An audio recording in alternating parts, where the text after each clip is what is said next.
در एक حدیث शरीफ में आया कि वक्त की एक बच्चा बतरफ मादर खुद या पदर खुद नजर गजब खुना नजर गजब व गुस्सा बतरफ मदर व पदर खुद खुना यहतज़ अर्श الرحمن عرش अल्लाह ताला बसबब नमी हरकत में खुना از خدا تعالی اجازه میں خواہ کیا اللہ اجازه بھی تھی کہ ما برسر نمی ظالم نازل شویم انمی ظالم را ہلاک کنیم کی بطرف مادر خود یا پدر خود نظر غضب و غصہ میں کنا بلکہ در قرآن شریف کی خودم را سخت حکم راغلی دی وَإِن جَاهَدَاكَ على أن تشرك بي ما ليس لك به علم فلا تطعهما وصاحبهما في الدنيا معروفا دل خلق دا فکر کی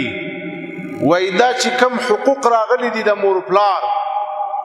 دا د هغه مور پلار حقوق دي کم مور پلار چې بزرگان وي کم مور پلار چې علما وي کم مور پلار چې اولیاء وي زما پلار او یا زما مور خو اسی او عام خلق دي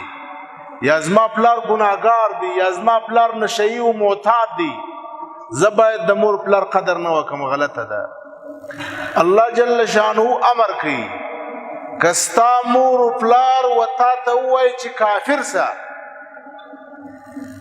خپل مور پلار نعوذ بالله کافران دي مور پلار د اولاد سره پر دې باندې جنگ دي چې تم کافر سا الله جل شانه وای کافر کېږه ما ځکه ګناه ده په ګناه کې د پلار امور خبره مه منه متصل الله پاک ورسره وایي وصاحبهما فی الدنیا معروفا ولې په دنیا کې د مور پلار سره ښه زندگی وکړه کفر مه کوه خو زندگی ښه ورسره وکړه نرمي ورسره وکړه